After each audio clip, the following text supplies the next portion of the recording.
নমস্কার বন্ধুরা, আপনারা কেমন আছেন? আশা করি আপনারা ভালো আছেন। আমরাও আপনাদের আশীর্বাদে ভালো আছি। আজকে আরেকটি রেসিপি নিয়ে আপনাদের সামনে চলে আসছি। আজকে রেসিপি হচ্ছে সুরমা মাছ। আর এখানে আছে সুরমা মাছ, দেখতে পাচ্ছেন কত সুন্দর।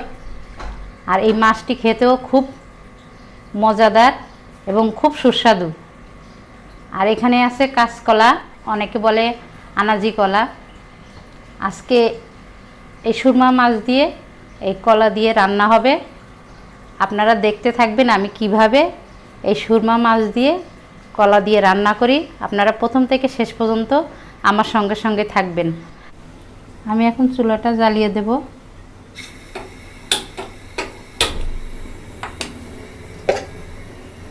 কড়াইটা বসিয়ে দিয়ে কড়াইটা গরম হতে হতে আমি এখানে মাছের লবণ হলুদ দিয়ে মাখিয়ে নেব।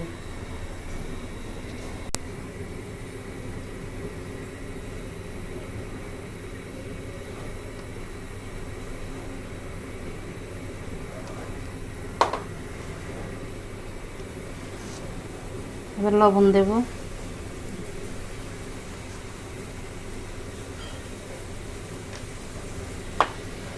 এখন মাছগুলো ভালোভাবে লবণ হলুদের সাথে মিশিয়ে দেব।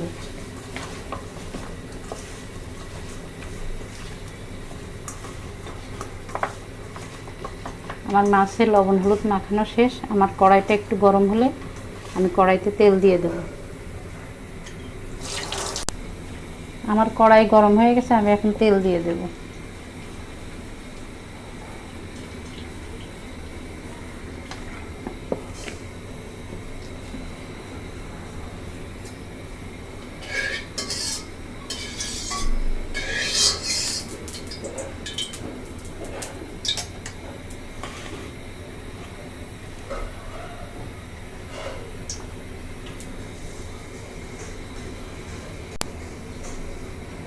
আমি একে একে মাছগুলো দিয়ে দেব।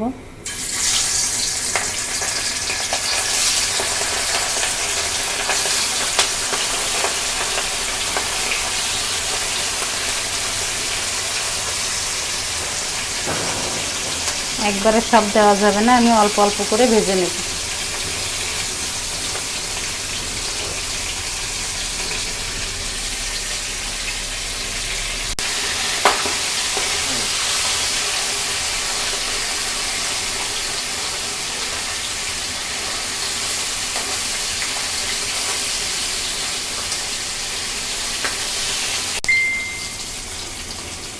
আমার এই কটি মাছ ভাজি হয়ে গেছে। এইভাবে আমি প্রত্যেকটি মাছ এইভাবে ভেজে তুলে নেব।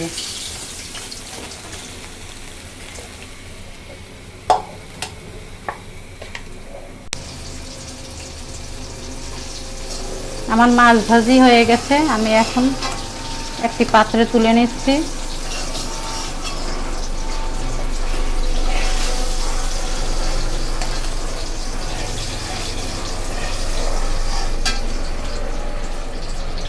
মানে তেলের ভিতরে আমি আরেকটু তেল দিয়ে দেব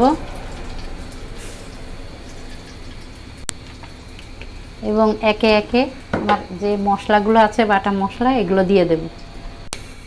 এখন দিয়ে দেব আমি পেঁয়াজ বাটা।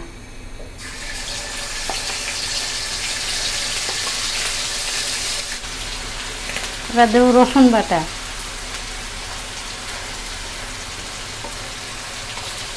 আদা বাটা,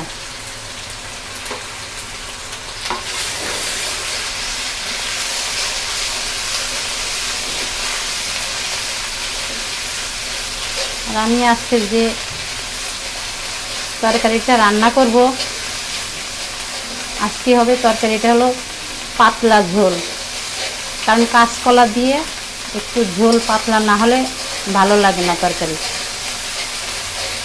আর যে প্রচণ্ড গরমে আপনারা সকলে যে তরকারির ভিতরে পানি আছে, যেমন পেঁপে, কলা, লাউ, এই ধরনের যে তরকারিগুলো আছে সেই তরকারিগুলোই আপনারা খাবেন, শরীরের জন্য ভালো। আর এবং পাতলা ঝোল।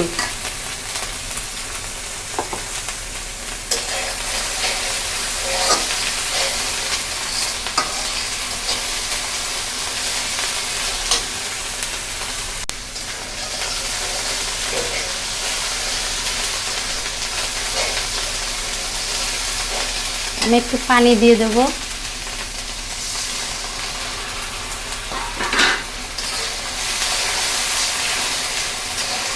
এবং এর ভিতরে লবণ দিয়ে দেব।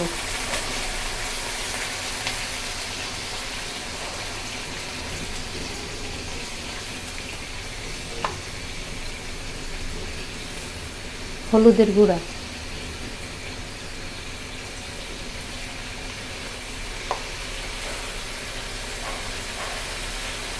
মরিচের গুঁড়া,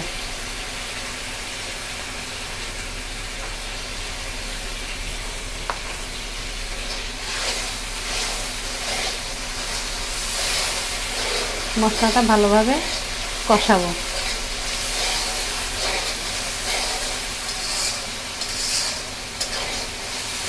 আমার মশলা কষানো হয়ে গেছে। আমি এখন কলাই এবং আলু কেটে রেখেছি সেইগুলো দিয়ে দেব।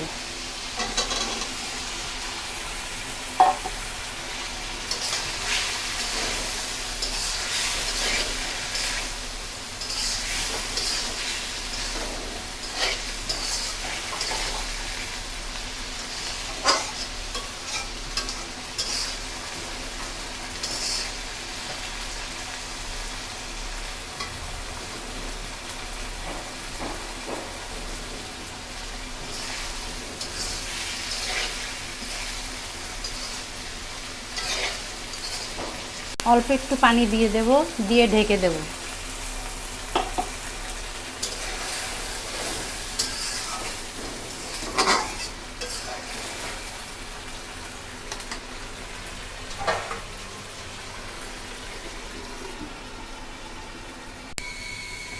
আমি ঢাকনি উঠাবো।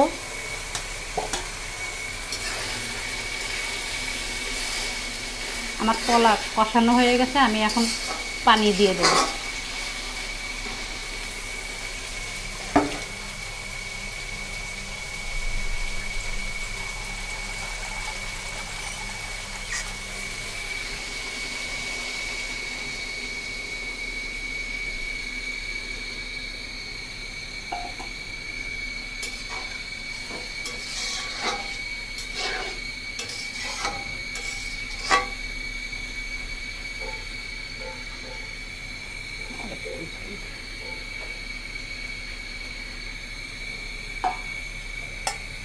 তরকারির ঝোল ফুটে গেলে তখন আমি একে একে মাছগুলো দিয়ে দেব।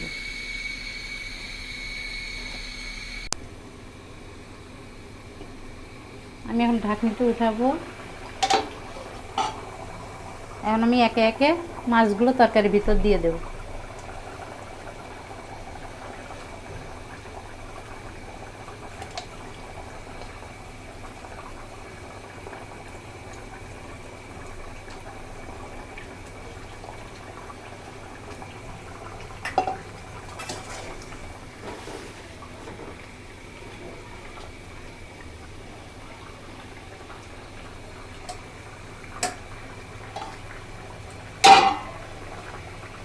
আমি আবার একটু ঢেকে দেব।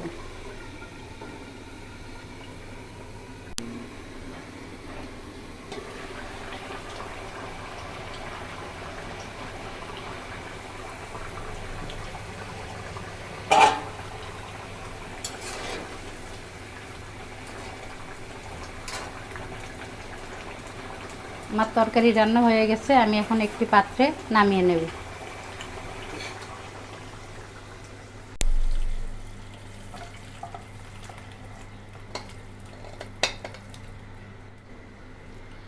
আপনারা দেখলেন আমি কিভাবে কলা দিয়ে এবং মাছ দিয়ে আলু দিয়ে রান্না করলাম।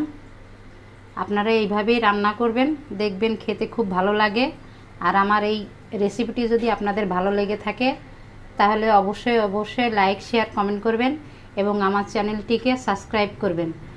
এভাবেই আমার সঙ্গে থাকবেন এবং আপনারা ভালো থাকবেন, সুস্থ থাকবেন। দেখা হচ্ছে আরেকটি রেসিপি নিয়ে।